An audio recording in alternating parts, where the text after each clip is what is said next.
Hi, thank you so much for meeting with me. Hi, it's great to be here. Yes, so excited to talk to you about your upcoming novel, Blob. How are you feeling about the release being in just about 2 weeks? Oh my gosh, it's been very exciting. It's something, it's cliche, but I dreamt of it since I was a kid. My Mhm. mom's a public librarian, so I've always loved to Oh, read, and it's just been surreal. It's a story that the idea first came to me 7 years ago, so it's been a long time in the making, and I'm just thrilled to see people reading it and engaging with it, and it's been wonderful.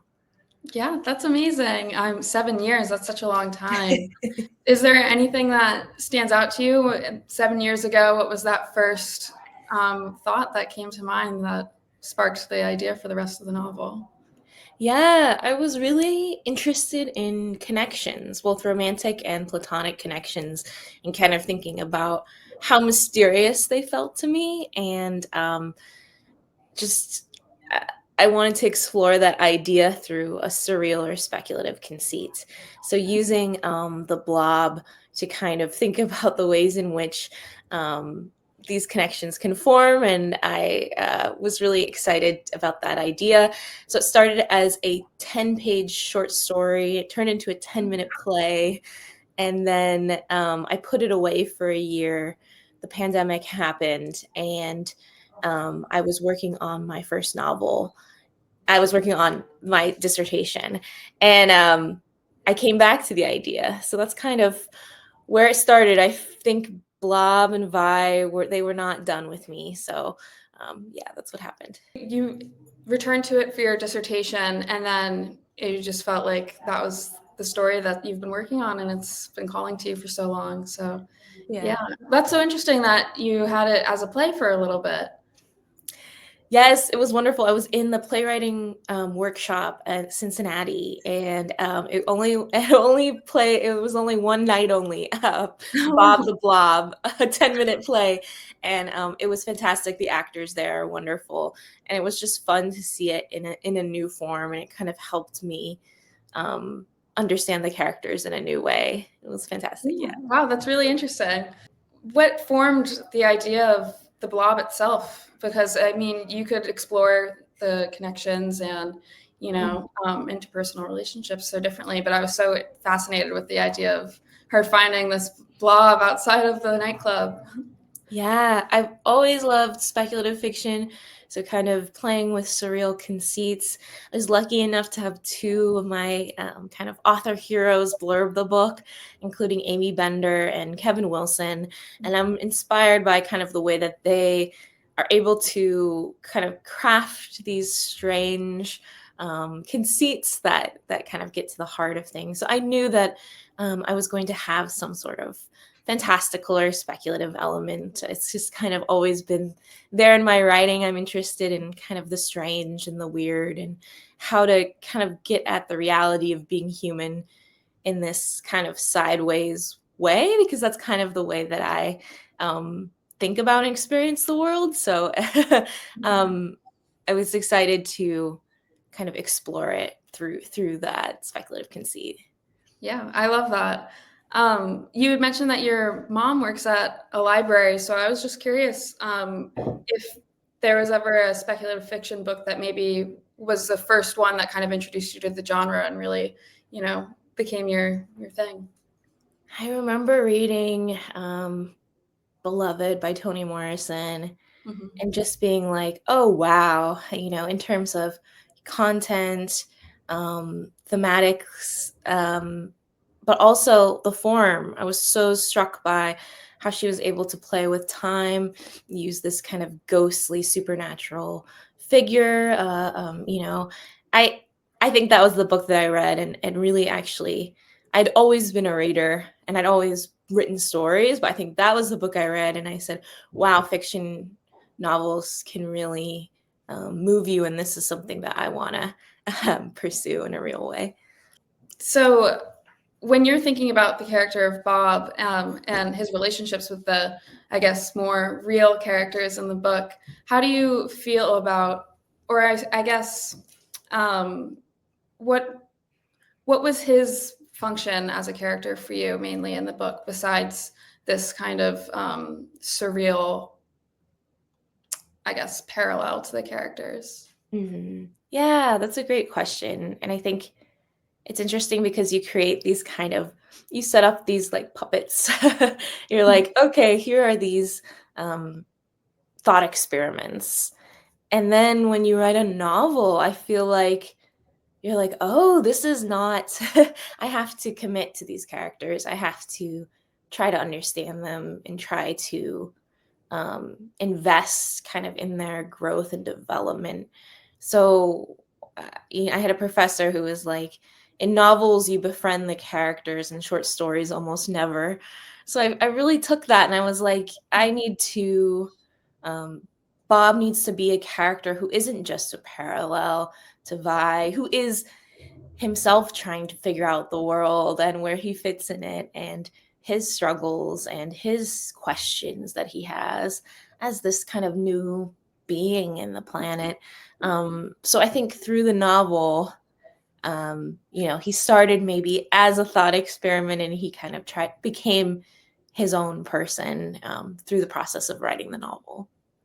Yeah, it was so interesting to see the way that he developed, and I was honestly very happily surprised with his ending. I don't want to spoil anything for any of the readers that have not had the chance to read the book yet. Did you find that experience of kind of befriending Bob and his character growth throughout the novel, did you find that happened with the rest of your characters, and maybe they changed or evolved in ways that you maybe didn't expect when you first started it as that 10-page short story? Definitely. Yeah. And I think my dissertation director, Leah Stewart, who's fantastic, I remember her vividly saying, Maggie, you're putting Vi through a lot, and I think you need to be gentler with her. And I think in part, I'm not the character, but in part, I think she was telling me to be gentler with myself as well. I think it was so interesting to kind of put her in these situations and that were difficult. But I think part of the novel that I learned, and I resisted this because I was like, oh yes, it's very much a book about self-love and growth and development. But I think part of me was resistant to any sort of change. But I think Vi's character does change and she does learn and she does grow. And I think that's kind of what's beautiful about the story, and maybe something that I was resistant to at first was to really invest in her figuring things out. But I think we all as humans have that capacity, and I wanted to grant her that same grace too. So yeah, it definitely went into a different space than I originally had intended. Yeah. Wow, that's so interesting. That's like really beautiful advice that she gave you for your character, but also for, everyone. I know by the end of the novel, I was so proud of her. And I found her to be so relatable, like more than any other narrator that I've encountered recently. So I really enjoyed, seeing that journey for her. And the rest of the characters as well. Do you think that, or I guess when you were formulating these characters, was there a particular kind of audience that you hoped to reach with them? Yeah. Well, so I did my exams on speculative fiction and Asian American literature. So I was definitely very aware of hopefully writing into kind of this really rich tradition of Asian American literature, specifically thinking about Asian American women. And I've just been so blown away by the incredible writers that have been coming out with new books. I really love Ling Ma's Severance, Jenny Zhang's Sour Heart. The short story collection is fantastic.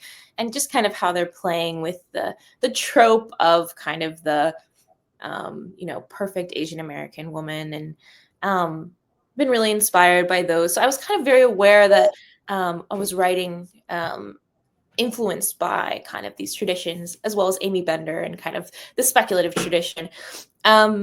But for audience, I really feel like I hope that anyone can kind of read the book and take something away from it, regardless of their own kind of personal experience. I think kind of what's so amazing about art is that you put it out there and then it doesn't belong to you anymore.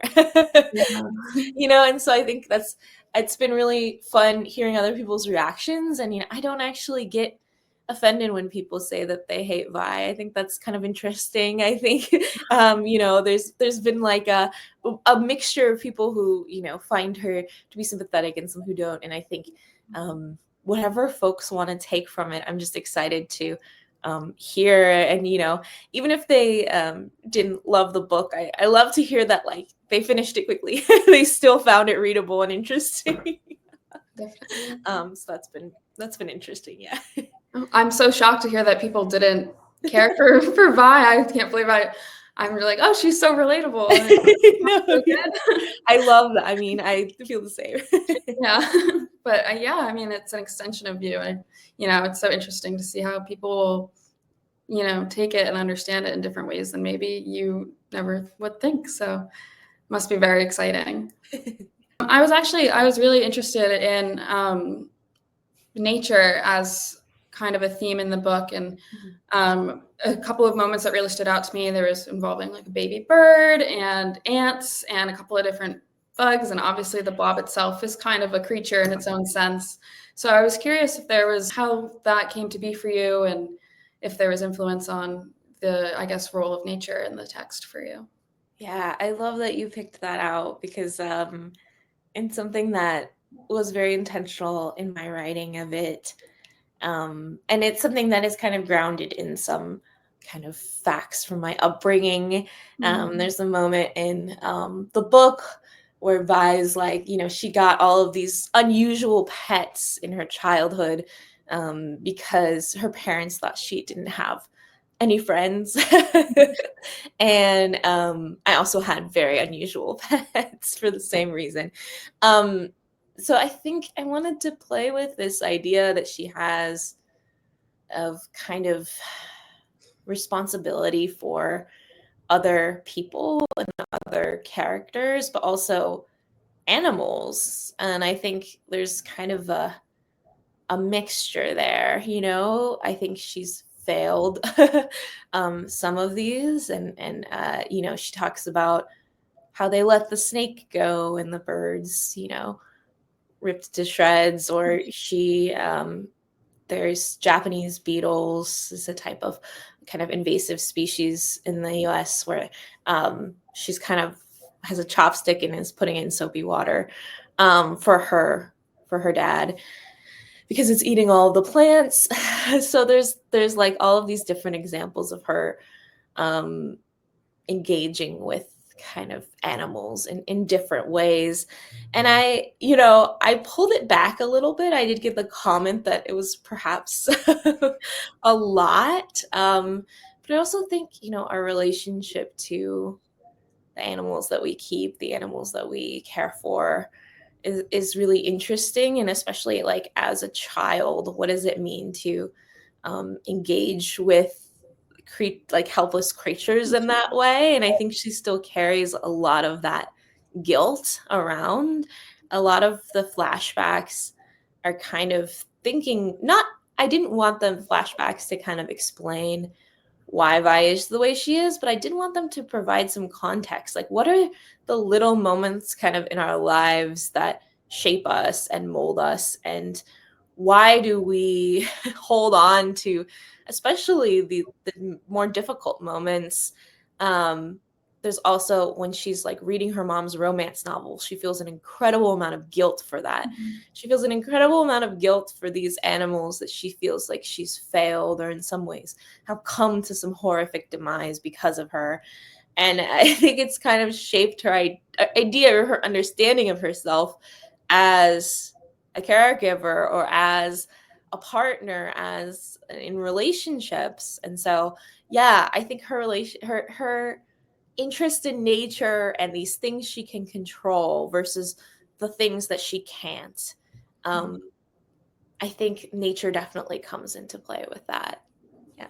I absolutely agree. I think it was a really interesting and, you know, beautiful way of showing who she is as a person in these little tiny moments where maybe no one else would take notice. But it was really between the lines learning about who she is inside and not explicitly, you know, told to us. So I really enjoyed that aspect of the book. Thank you. Yeah, so I guess you have touched on it a couple of times, but there's been a lot of maybe personal influence from your life that reached certain corners of the book for it. Is there anything particular to maybe the setting or maybe her educational experience or anything that you would say you took influence or inspiration from your own life? Yeah, I would say so much of the world is grounded in kind of my lived experience. So I grew up in Midwestern college town, and felt, you know, that kind of the otherness of being from a place, but maybe not necessarily looking like I was from a place. And I think Vi definitely feels that as well. I think this book kind of has been living in me for longer than 7 years. I feel like, again, Leah Stewart gave me great advice. She was like, you know, your debut novel is kind of, it's kind of the it's the expelling of, I think, of a story that you've been trying to tell for a really long time, and it definitely felt like this to me. So it feels like the one that is, in terms of my short stories, in terms of you know, hopefully a second novel, it feels like the one that has the most personal details in it. You know, I worked in a hotel front desk as an assistant.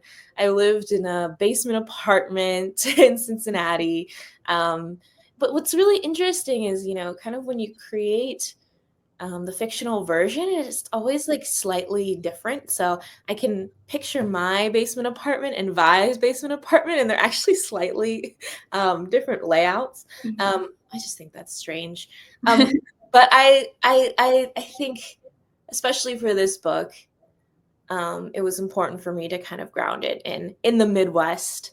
I am working on a list of Asian Americans kind of writing about the Midwest, and I think, you know, it's a little bit underrepresented in terms of literature, and it's been really fun to delve into these writers who kind of have very similar Midwestern Asian American experiences, and I just, yeah, I really wanted to locate Vi in that place and in the hotel where, you know, she's the observer, but she's also um, not observing. I thought that was interesting how she kind of becomes more alive to kind of the hotel experience, and the boredom of the Midwest meets kind of the strangeness of it. Yeah, so I was kind of thinking about all of those things, and definitely a lot of personal lived experience came in through those details. Definitely. I could sense it a little bit. I feel like a lot of the details of her experience were just so personal and intimate that I felt like there could have been a little bit of lived experience behind it. And I think it's very interesting, you know, hopefully I look forward if you do have a second novel on the horizon, but for your first one, it definitely can be very vulnerable to put yourself out there. And it's almost like an invitation to who you are. And that must be very freeing and exciting and a lot of different feelings. How was it when you first found out that this novel was going to be published and with Harper Collins? So exciting. It was amazing. Oh my goodness. It was very surreal. I had gone through a year of revision by myself, I believe, or a year of revision with myself and my dissertation director, so Leah Stewart. And then I still wasn't sure if it was ready to be sent out, but I sent it out anyway. And then I went through a year of revision with my agent, Samantha Shea, who's fantastic. And we did a lot of work on it as well in terms of reordering it, making it feel more like a novel. And that was really a fantastic experience. And then when it got sold, I was just in disbelief. I think I never Yeah, I was very excited. I'm sure. I know. I can't even imagine what it will feel like on the day that it comes out and hits the shelves. I must be so Yeah, thrilled. yeah. I think I was in the bathroom of my job looking at my emails, and I was like, "Ah," yeah.